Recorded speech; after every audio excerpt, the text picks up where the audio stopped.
Hey guys, what's up?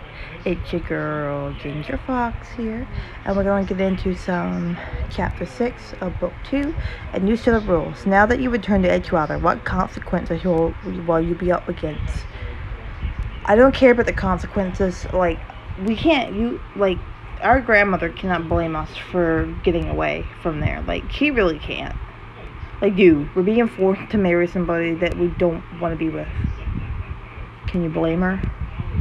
Book 2, Chapter 6, a new set of rules.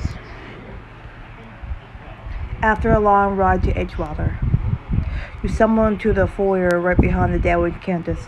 Mr. Harper follows you in. You look to the staircase and see Duke Richards making his way downstairs.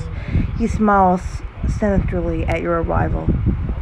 Lady Claire, how nice of you to rejoin us.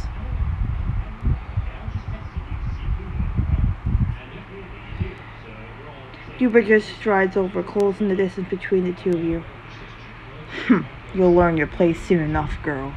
Watch your mouth. Your Grace, I will remind you that you're a guest of Edgewater. For now, but soon. Duke Richards reaches out to stroke your cheek, but Mr. Harper steps forward and stands in between the two of you. Do not touch her. Harper, the man responsible for Lady Claire's little disappearance. That's completely false. He has far outstayed his welcome at this estate. It's time for Edgewater to find a new master of horse. No, you're not. But Mr. Harper...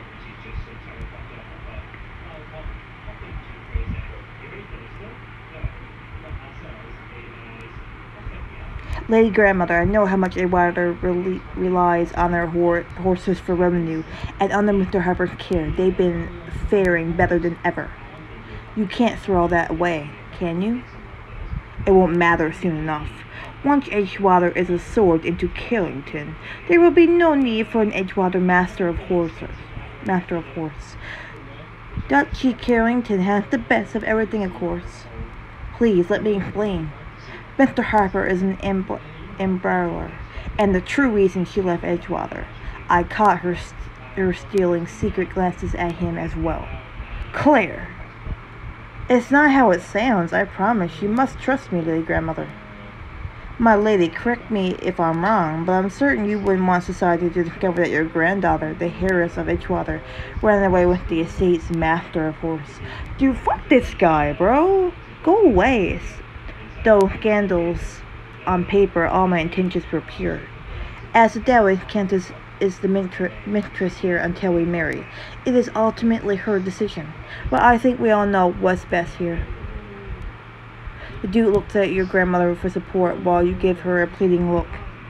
Lady Grandmother, I beg of you, please. The Dowager Countess looks to you, then to Mr. Harper, whose eyes are welling with tears. Your grandmother shakes her head, and regains her composure. Every trace of sorrow vanished from her face. Mr. Harper, my son cared for you deeply, and you have been an excellent master of horse. But I'm afraid you put Lady Claire in an extremely compromising position, and gone against our family's best wishes, and for that you must face the consequences. That's not fair. Bro, that's bullshit. Your grandmother takes a deep breath. As acting head of this estate, I have no option but to let you go, Mr. Harper. Lady Grandmother, you can't. That's quite enough, Claire. It would do you well to go and rest. I expect you will show more restraint when you host your first dinner with Duke Richards in a few days' time. I understand, my lady. It has been a true honor serving Edgewater. Mr. Harper holds his head high and leaves for the stables to collect his things. Wait!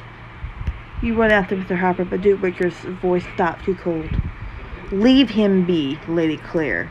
There is nothing more you can do for him. You turn around and shout. Duke Richards?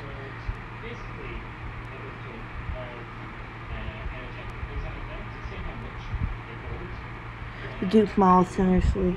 Imagine that, a Duke envious of a glorified stable boy. You're bluffing. If you truly didn't care, you wouldn't have cared if Mr. Harper stayed or went. Don't get smart with me. You narrow your eyes at the Duke. You will never control Edgewater or me. Duke Richards opens his mouth to speak, but you push past him and race towards the stables. You find Mr. Harper packing up his things and rush to his side. He starts and looks around the stable. Lady Claire, I don't think it's wise to be alone together after the Duke's outburst. I don't care. Mr. Harper.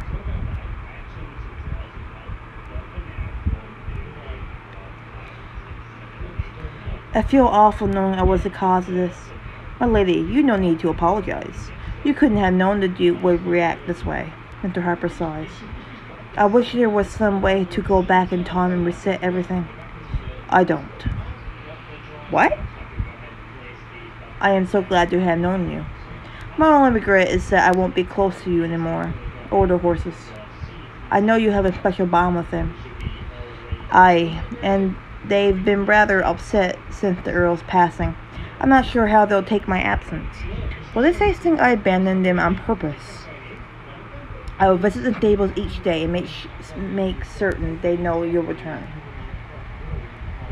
I promise. I'll bring you back on Edgewater's master of horse the moment I can. Thank you, my lady. You had the kindest heart, but for now.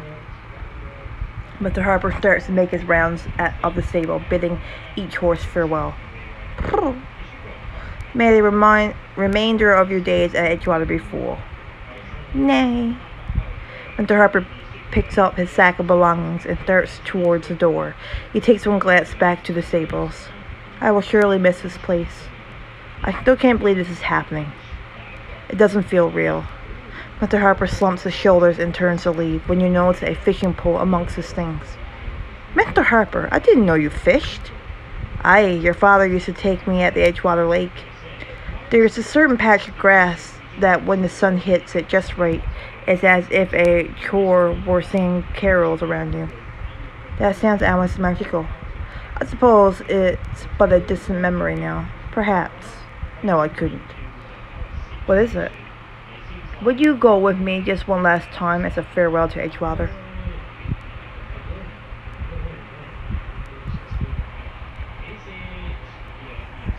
Don't worry, Mr. Harper. You're sure to find a new fishing spot. And perhaps your new spot will have a bed of flowers at Yodel's. Thank you for the encouragement, my lady. I'm hopeful there are many good things on my horizon, but that doesn't make parting with Edgewater any easier. With his shoulders drooping, Mr. Harper turns from you and starts to leave the stables. What if you didn't have to go far at all? I appreciate your vote of confidence, but I couldn't find employment anywhere else to Edgewater.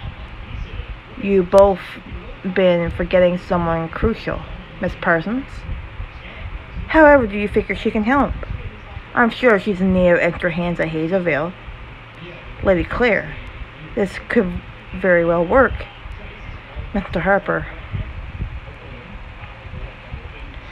I'm certain she would take you on. This way you'll be close and employed. I'll speak with her this evening. Even if Miss Parsons accepts, I'll miss you and Edgewater deeply. This place truly feels like home. You'll make it back here one day. I trust that to be true. That is where I too shall place my trust, for any other reality would be too painful. You look back to the estate and sigh. I best away now. Until next time, my lady. Until then. You give Mr. Harper's hand a quick squeeze and turn back to the estate. Later that afternoon, you wander through your hallway towards your chambers when suddenly someone pulls you into a room. Ah! You shake off the hand wrapped around your arm and see Countess Harita standing before you. She crosses her arms and glares at you. Countess Harita, please explain what... You first. Why are you back so soon? I scarcely had time to dig up anything on Duke Richards. I'll have you know, I would have loved to finish you at the Harvest Festival, but my grandmother came for me. That's because you were foolish enough to partake in festivities. You should have been laying low. You raised an eyebrow at the Countess. Did you pull me in here just to chastise me, or do you have anything useful to share? I got us a lead. If you were able to get a lead, I'd say I more than held up my end of the deal. Keep your cheek to yourself. I discovered Du Richards has been sneaking out of Edgewater to have meetings with someone. I hardly would call that a lead. I didn't think much of it at first either, until I passed by Du Richards when I was walking through town. He was with a man I didn't recognize and speaking in hushed voices. The man dropped a piece of paper as I passed, but when I tried to pick it up for him, the Duke snatched it out of my hand. I believe we have differing options on what a true lead is. Use your head. That's exactly how I would have acted were I hiding something. Then we must find out who this man is. Exactly. Now shoo. I don't want the servants to think we're becoming friendly with one another. As you walk down the hallway to your rooms, a friendly face turns the corner. Lady Claire, Miss Dally and I might be able to find you roaming about up here. Mr. Chambers, what on earth are you doing on Edgewater? I'm here on very important business. Business, was Mr. Kenobi? Mr. Chambers chuckles. Not tonight, no. I visited Liv for a part earlier today. Mrs. Sinclair's servants heard the rumors that Mr. Harper had been let go. It's true. It's all the Duke's fault. The instant Mr. Sinclair heard the news, he penned a letter asking for you. He's hardly concerned about you, now that you've no one at Edgewater to protect you from Du Richards. Why wouldn't he just come over and see for himself how I am? He didn't want to risk upsetting the Duke and putting you in an even more precarious position. If I'm not mistaken, I think he wants to meet you later tonight. Mr. Chambers hands you Mrs. Sinclair's letter. You break the seal and start to read. Lady Claire, I write to you now upon just learning of Mr. Harper's talk at Edgewater coming to a swift end. My mind consumed with only thoughts of your safety now that you and Duke Richards share a roof, with no persons acting as your protector. For my peace of mind, I beg you your favor of meeting me where Edgewater ends and Liver Park begins.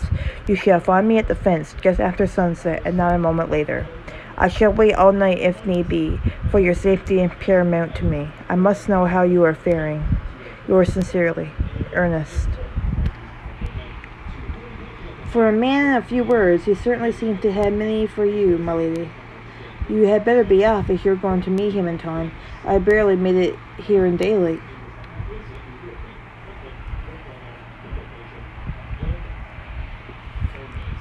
I love to, but the thought of someone catching me in my absence, it wouldn't be wise. Could you relay a letter to Mr. Sinclair for me? I hate to think of him waiting out in the cold. But of course, my lady, I would do anything for a good friend such as yourself. You're stronger than you know. All my trust lies in your ability to find a way out of this engagement. I do not deserve you, Mr. Chambers. On the contrary, you're one of the few who do. Fair point. A few nights later, Briar brushing your hair, helping you get ready for your dinner with the Duke. How are you feeling about tonight's dinner? I tried the longest to skirt around it, but there's no avoiding it anymore. At least Miss Parsons will be there. She's all I have to look forward to. It's been days and I haven't learned a lick of information about this mystery man the Duke's been meeting. I'm no closer to stopping my engagement than I was before I left for Grovershire. Briar stops brushing your hair, then places a comforting hand on your shoulder. What if you use the dinner against Duke Richards? Explain. Well, if you dress up nicely, you might be able to squeeze some information out of him. You can't be serious. Of course I am. I'm sure if you use some dramatic flattery to woo the Duke, he'd spill about this mystery man. Charm the secrets right out of him? Exactly. And nothing will bolster his vanity and make him likely to let something slip than if you dress up for him. Now I'm certain you're joking. Not even a little. Just think. It's a foolproof plan. And isn't this dress breathtaking? Briar skips over to your closet and pulls out an ordinarily decorated rich purple gown. Briar is gorgeous. And if I'm not mistaken, I do believe purple is Miss Parsons' favorite color.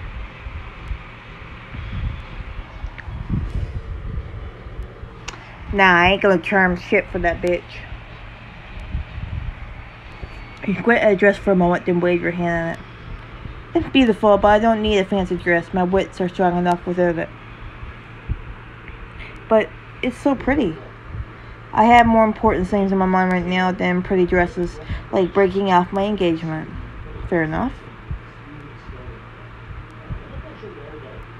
Make your way down to the dining room. Smells of roast, lamb, and potatoes swirl around you upon your entrance. You look around and acknowledge the various guests. Miss Parsons, Candace Rita, Miss McAllister, Lady Grant. Am I your fiancé to be the last person you greet? I believe my granddaughter was simply saving the best for last, Your Grace. A sorry excuse. Everyone knows your set was the most titled. Nah, I'm good, bro. Your grandmother nods for you to take your seat. Mr. Chambers, it's wonderful to see you at Edgewater. I'm glad my company is so welcome. I just adore here. Tell me, how are... They're marvelous. Miss McAllister here has done a kind job of showing me what has changed since I was here last. I thought you might... D. Richards interrupts Mr. McAllister with a scoff. You showed Mr. Chambers around Edgewater before me. I shouldn't be surprised. You seem to always fail to know your place. D. Richards, I ask that you not slight my dinner guests. A silence falls over your group, and words are replaced by the sounds of curtly against plates. Mr. Chambers, I bet you're ecstatic to be spending more time in the barrister's company, too. Of course, the barrister and I are close friends. Yes, close friends. You know what people say about close friends. The grandmother clears her throat. We're so thankful to be hosting you, Mr. Chambers, and you as well, Duke Richards. Thank you, my lady. I'm gracious to be staying for a few weeks. It's the least I can offer after you were so kind to rush to Lady Claire's rescue after her fainting spell at the Duke's ball. The Duke rolls his eyes. Always having to add dramatics to everything. The grandmother takes a moment to compose herself. Duke Richards, I'm quite curious about the gardens at Carrington. There's so much to say. While Duke Richards is occupying your grandmother's attention, you lean over to Mr. Kenobi. I'm trying to get some information out of the Duke. If you want to get the Duke to divulge anything, you need to charm him. Build his vanity, if you will. But how? The Duke is quite a loose talker after a few compliments. His response best to being seen as powerful and worthy of jealousy. Compliments are to Duke Richards as a strong drink is to any normal man. Candace hurriedly nods her head to the Duke's half-empty wine glass. Now's your chance. Duke Richards, pardon my interruption, but I must say, you're looking... Well, I have been having some rather important meetings lately. Whatever the meetings are, they're doing wonders for your demeanor. Yes, but I shouldn't really be talking about such matters. You nod slowly. I hear you're taking to Edgewater quite well, Your Grace. Not as well as Carrington. The staff at Edgewater don't know how to listen. I practically have to ship my demands at them 3 times over for anything to be done. You whisper under your breath. Perhaps they're listening if you weren't so vile. What was that? I said...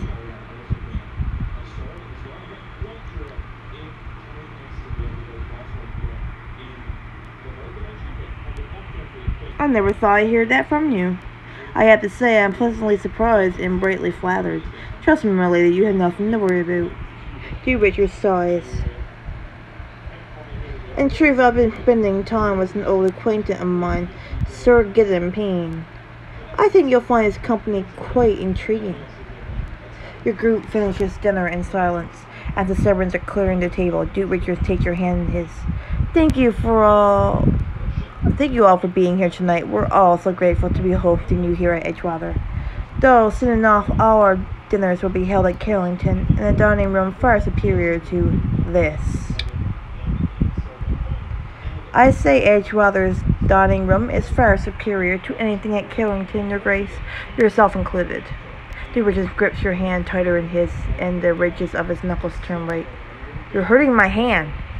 My apologies. My strong feelings for my fiancé must have overtaken me. You juggle your hand free and eye your grandmother. I believe it's time for us ladies to go through to the parlor. We shall see you in the parlor later. Fortman, bring me my cigars. As you enter the drawing room, the Countess pulls you aside, cornering you away from the other woman. Please tell me you were able to get something out of him. Your faith in my abilities is most encouraging. The Countess rolls her eyes and raises an eyebrow at you. The Duke mentioned the name Sir Gideon Payne. From the way he speaks of him, he must be the man the Duke has been meeting with. Finally, you're holding out your end of the deal. I feel as if I've heard his name before. I vaguely recall something about him not belonging in England, but I cannot place why or even what he's done. What on earth could he be up to with Duke Richards? We can only guess at this point, but it can't be good. I'll make sure to keep my ears tuned to his name, should it come up. The Countess gives you a sharp nod, then takes a seat in the drawing room.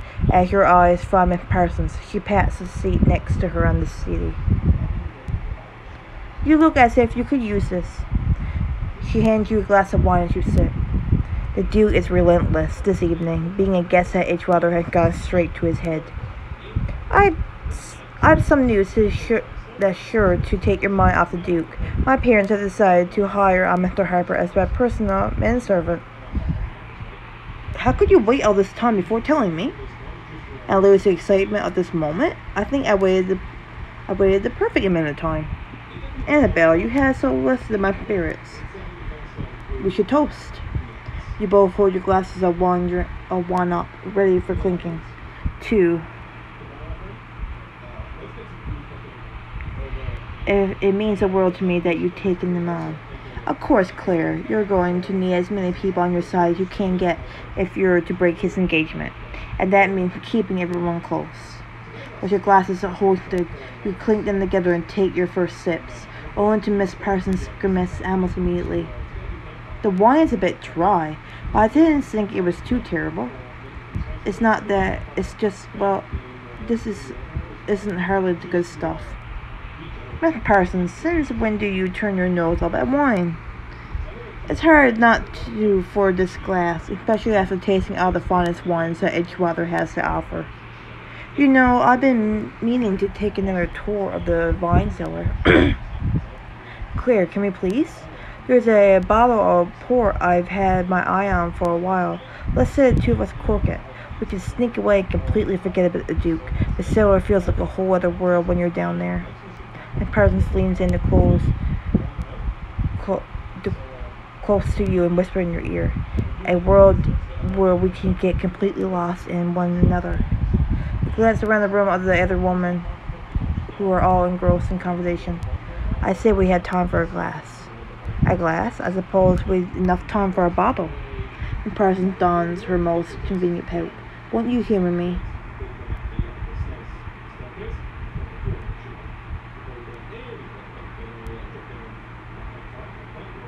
Yes.